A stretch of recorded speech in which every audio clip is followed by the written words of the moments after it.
Bienvenue encore ce soir sur Boostic TV.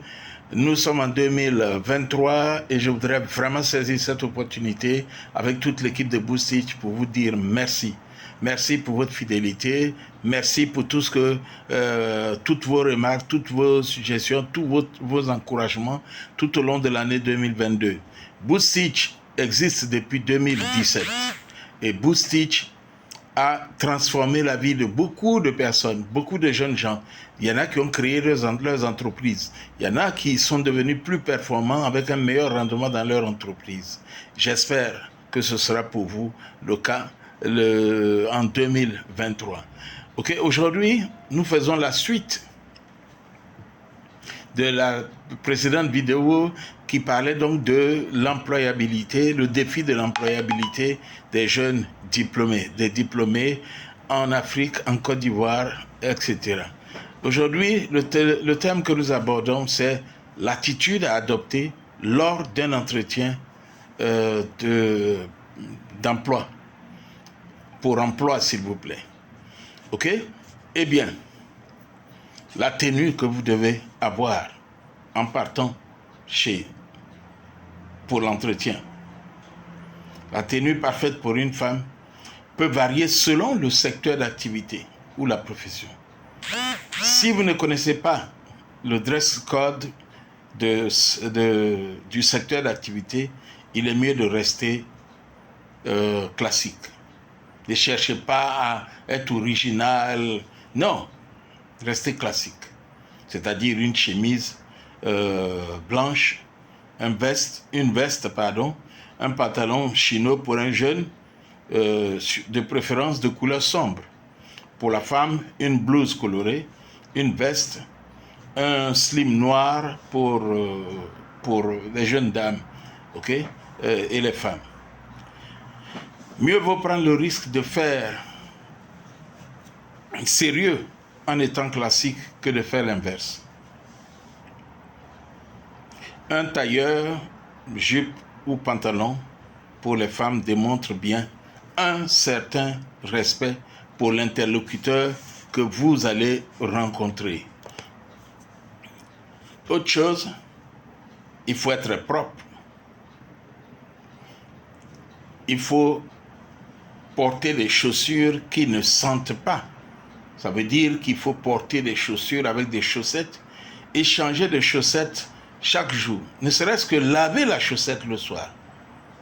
Être bien habillé comme nous l'avons dit. Éviter d'être sexy. Saluer en entrant sans tendre la main. Sans tendre la main pour serrer la main du recruteur. Si lui il tend la main, vous acceptez donc de le saluer et de lui serrer la main. Ne pas vous asseoir s'il ne vous a pas dit de vous asseoir quand vous entrez dans son bureau. Quand vous rédigez votre lettre, il faut toujours la signer. Même si elle est tirée à l'ordinateur, vous devez apposer votre signature parce n'importe qui est capable de modifier votre lettre, de vous sortir une lettre similaire ou identique. Ok? Mais en changeant le contenu avec les mêmes polices, comment pourriez-vous dire que c'est votre lettre ou que ce n'est pas la vôtre? Ok? Par ailleurs, il est très important d'éviter. Il est très important, quand je dis d'être propre, il est très important de veiller à ce que, quand vous tendez la main pour donner votre lettre, que le recruteur ne sente pas l'odeur de votre aisselle. Ça veut dire donc qu'il faut laver les aisselles proprement chaque fois et éventuellement utiliser des roll-on après avoir bien lavé les aisselles. Parce que dès que vous tendez la main, mais le recruteur, toute l'odeur, s'il a une climatisation qui souffle vers lui, toute l'odeur de votre aisselle va y arriver. Et j'ai dit d'avoir une chaussure propre parce que quand vous avez une chaussure qui a une odeur, vous rentrez dans son bureau, dès que vous sortez, il est obligé de chercher un désodorisant pour parfumer et changer le parfum de son bureau parce que si un autre visiteur venait après vous, ça donnerait l'impression que son bureau sent très mauvais. Et donc, il faut faire très attention à ces petits détails. C'est très important. OK? OK. Alors, maintenant, il y a un aspect que très souvent les gens redoutent. C'est au moment où on vous demande de vous présenter. Dites-nous qui vous êtes. Parlez-nous de vous. Puis-je savoir qui vous êtes? Présentez-vous. Ça, c'est un moment très difficile pour la plupart. Alors, commencez par votre nom et votre situation actuelle. Votre parcours. Il faut vraiment dire votre parcours. Sans hésiter. Sans réserve.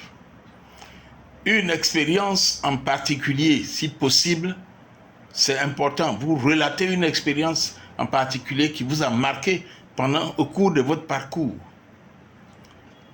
Développez les projets que vous avez réalisés.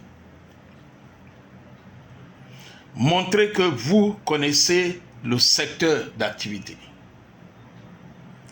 Justifiez tout ce que vous dites par des exemples. Ne pas rester vague, ne pas rester anonyme. OK? Très bien. Chers amis, si vous avez des questions, n'hésitez pas, posez les questions en commentaire sur cette vidéo. Et je vous invite à rester fidèle à Boosty TV au cours de l'année 2023.